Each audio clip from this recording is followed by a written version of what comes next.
नमस्कार।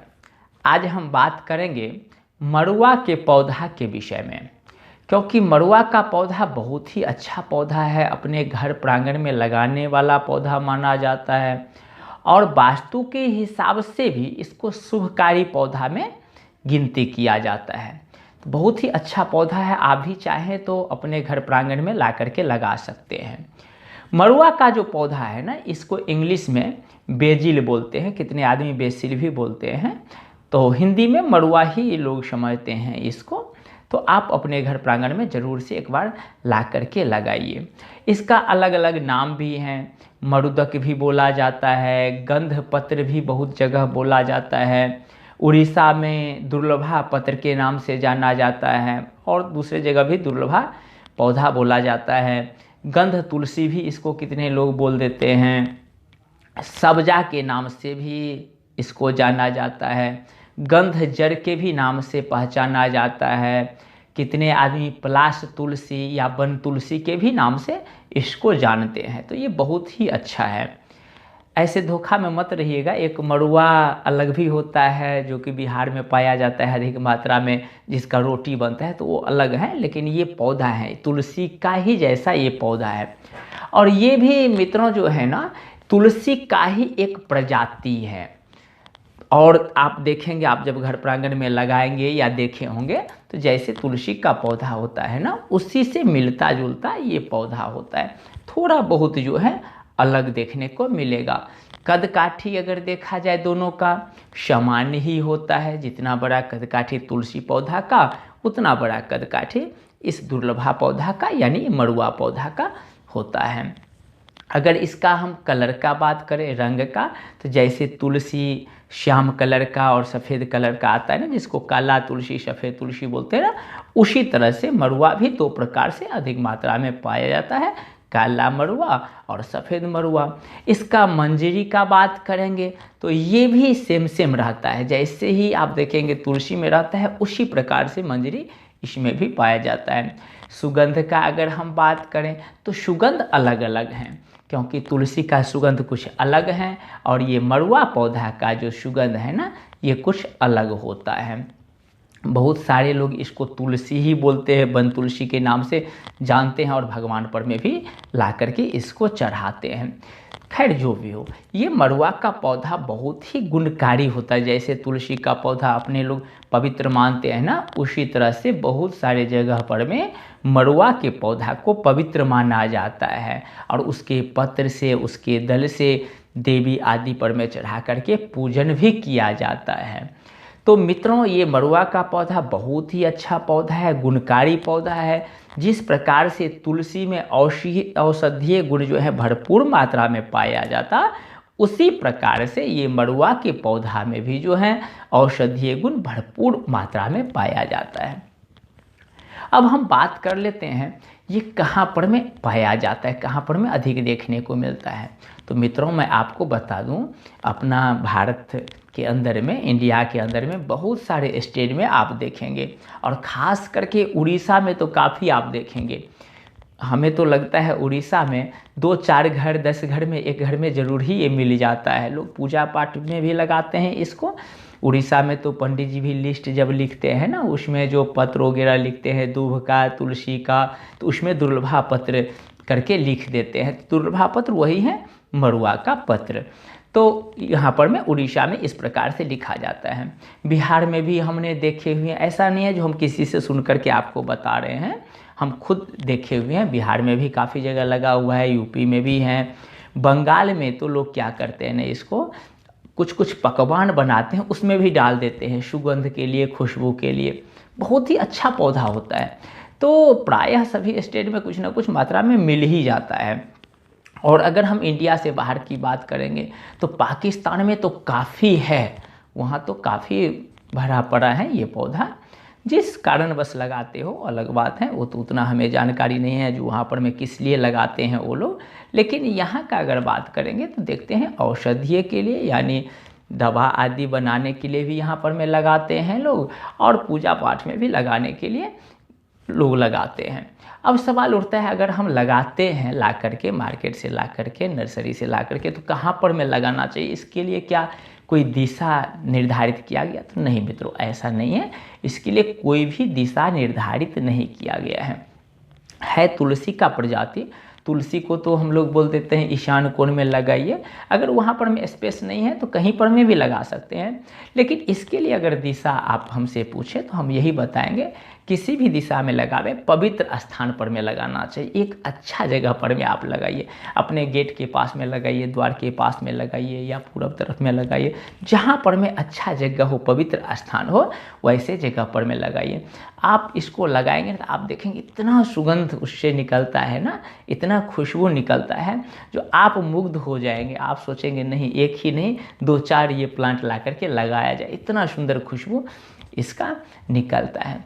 अगर हम बात करें जो इसमें क्या क्या गुण है, माने महत्वपूर्ण गुण क्या क्या है इसमें, वैसे तो बहुत सारे औषध इससे तैयार किया जाता है, लेकिन क्या क्या औषध में इसको अधिक मात्रा में प्रयोग किया जाता है, अगर हम इसका बात करेंगे तो हमें जहाँ तक जानकारी है वो हम आपको बता रहे हैं।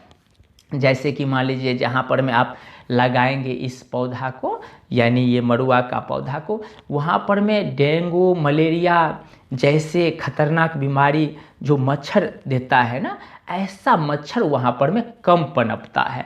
डेंगू मलेरिया वाले मच्छर जो है वहाँ पर में कम पनपता है, तो इस कारण से भी इसको लगाना चाहिए।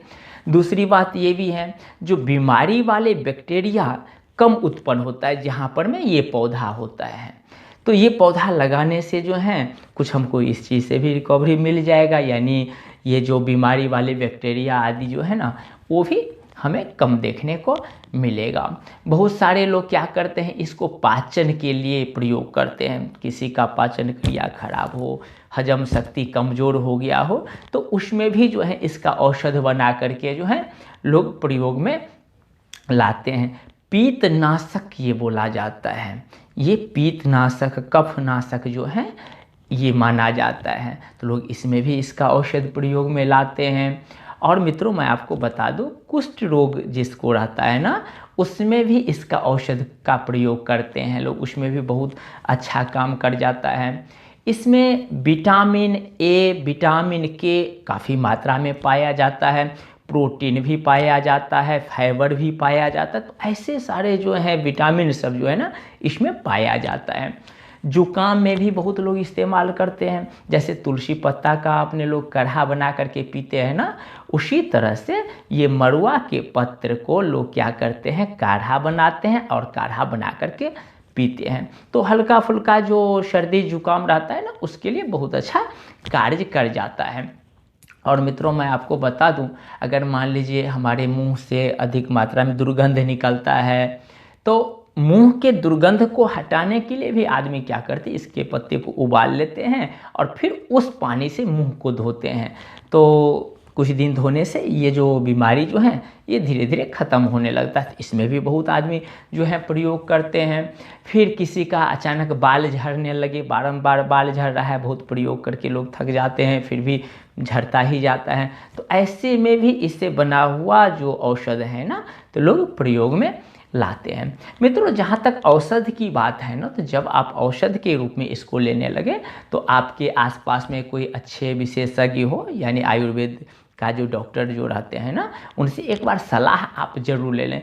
क्योंकि देखिए हम ये चीज़ कुछ पढ़े भी हैं, कुछ सुने भी हैं और कुछ आदमी को करते हुए देखे हैं, लेकिन इस विषय का तो हम डॉक्टर नहीं है जो आपको बताएंगे जहाँ तोड़ लीजिए, ऐसे कर लीजिए, ऐसे और इस प्रकार से प्रयोग में लाइए।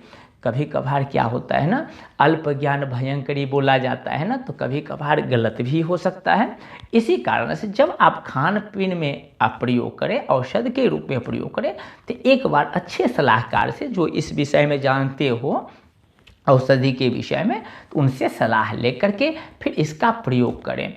और हम जो देखे हैं किसी किसी को ये प्रयोग करते हुए, तो अच्छा रिजल्ट देखने को मिला है, इसलिए हमने ये सब बताए। और जो हमने इसके विषय में जानकारी रखे हैं, जो ये सब चीज़ों में इसका औषध तैयार होता है और इस सब विषय में इसको प्रयोग में लाया जाता है, तो आपको हमने शेयर किए। और मित्रों मैं आपको बता दूं, जो केवल औषध के रूप में ही नहीं प्रयोग किया जाता है, ये पत्र माता लक्ष्मी को बहुत ही प्रिय लगता है। जैसे भगवान विष्णु को तुलसी प्रिय हैं। शालिग्राम भगवान पर में कहते हैं ना, बिना तुलसी पत्र चढ़ाए उनका पूजा सफल ही नहीं होता। भगवान विष्णु पर में तुलसी पत्र चढ़ाए उनका पूजा सफल ही नहीं होता। तो वो तो जहाँ तक सफल वाली बात अलग हो जाता है, लेकिन उनके लिए प्रिय हैं तुलसी पत्र। उसी तरह से माता लक्ष्मी के लिए जो है ना, ये दुर्लभा का जो पत्र है, यानी ये मड़ुआ का जो पत्र है ना, ये बहुत ही प्रिय है तुलसी का ही प्रजाति। लेकिन माता लक्ष्मी के ऊपर में तो तुलसी पत्ता नहीं चढ़ाया जाता, लेकिन ये चढ़ाया जाता है। कितने आदमी तो प्रयोग भी करते हैं, लक्ष्मी प्राप्ति हेतु प्रयोग करते हैं ये मड़ुआ का पत्र को। बहुत सारे लोग ऐसे भी करते हैं, माता लक्ष्मी का श्रृंगार वगैरह करके और फिर जो है उनके ऊपर में ये मड़ुआ का दल एक एक करके 16 दल रखते हैं अपने पास में, और 16 मंत्र उच्चारण करके, वो जो श्री सूक्त का मंत्र होता है ना, ओम हिरण वर्णा हिरण्य सुवर्ण रतम चंद्रंग हिरणमय लक्ष्मी जात वेदो मावा, वहाँ से लेकर के 16 ऋचा तक, यानी 16 श्लोकों का पाठ करके और एक एक दल जो है माता लक्ष्मी जी पर में चढ़ाते हैं। और वैसे भी इससे श्रृंगार वगैरह किया जाता है। माता लक्ष्मी को कहा जाता है, जो माता लक्ष्मी के ऊपर में चढ़ाने से माता लक्ष्मी का कृपा का पात्र हम बनते हैं, उनका कृपा हम पर में बरसने लगता है, ऐसा भी माना जाता है। और ख़ास करके आप देखेंगे उड़ीसा प्रांत में जो ये दुर्लभा बोल करके वहाँ जाना जाता है, तो ये मड़ुआ का जो पत्र है, दुर्लभा का पत्र जो है, वहाँ पर में लक्ष्मी जी पर में चढ़ाया जाता है।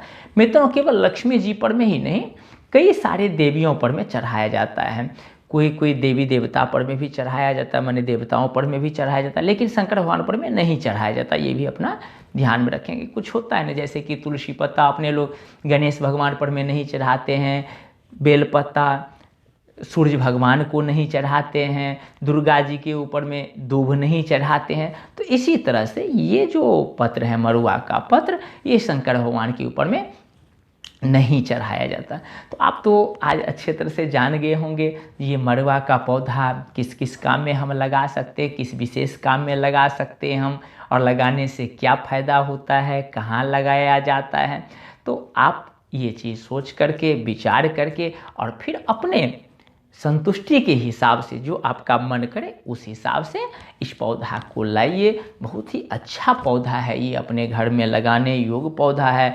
आप इसको कुंड में भी लगा सकते हैं, गमले में भी लगा सकते हैं, और इसके लिए ऐसा भी नहीं होता है जो कुछ अलग प्रकार का मिट्टी का जरूरत पड़ता है, ये भी नहीं होता है। जो सामान्य मिट्टी होता है उस मिट्टी में आराम से ये पनप जाता है। इसका मंजरी जो होता है, उस मंजरी से भी कितने आदमी इसका पौधा लगा लेते हैं, कितने आदमी इसके डाल को कटिंग करके उससे भी लगा लेते हैं। तो बहुत ही अच्छा है और अच्छे तरह से लग भी जाता है ये पौधा, कोई दिक्कत नहीं होता है। खाली ज़्यादा रूखा न रहे मिट्टी, ये ध्यान में रखना पड़ेगा आपको, और ज़्यादा गीला भी न रहे, यानी सामान्य मिट्टी में आराम से ये लग जाता है। थोड़ा सा धूप पड़ता रहे, इस चीज़ का ध्यान में रखिएगा। और एक चीज़ ध्यान में रखिएगा, जब आप लगाने लगे कहीं पर में, तो अपने घर के अंदर में मत लगाइएगा। जैसे कि तुलसी का पौधा अपने घर के अंदर नहीं लगाया जाता, अपने आंगन में लगाया जाता, अपने प्रांगण में लगाया जाता है, घर से बाहर लगाया जाता है। उसी प्रकार से ये मड़ुआ का जो पौधा है, आप घर के अंदर में न लगावें, बल्कि घर के बाहर में आप लगावें, और आप ज़रूर लगावें। इस विषय में और कोई जानकारी आपको लेना हो तो आप हमसे संपर्क जरूर कर सकते हैं। यथासाध्य जो हमें ज्ञान है इस विषय का, जरूर हम बांटने का कार्य करेंगे, आपको आप तक पहुंचाने का कार्य करेंगे। तो मित्रों, आज के लिए इतना ही। आप लोगों को यह वीडियो देखने के लिए बहुत बहुत धन्यवाद। मित्रों, एक चीज़ जाते जाते मैं आपको बता देता हूं, अगर यह वीडियो आपको अच्छा लगा हो, मान लीजिए ये जो जानकारी हमने आपको दिए हैं, ये अगर आपको अच्छा लगा हो तो हमारे इस वीडियो को ज़रूर लाइक कर दीजिएगा, हमारे चैनल को सब्सक्राइब ज़रूर कर दीजिएगा। सब्सक्राइब अगर आप करेंगे तो क्या होगा, तो जब हम कोई नई जानकारी लेकर के आएंगे तो आप तक सहजता से पहुंच जाएगा। तो ये भी कर सकते हैं। कमेंट बॉक्स में कुछ कमेंट भी कर सकते हैं, आप कुछ इसके विषय में पूछ सकते हैं, नहीं तो राम राम तो लिख ही सकते हैं। तो आज के लिए मित्रों इतना ही। आप सभी को बहुत बहुत धन्यवाद और राम राम।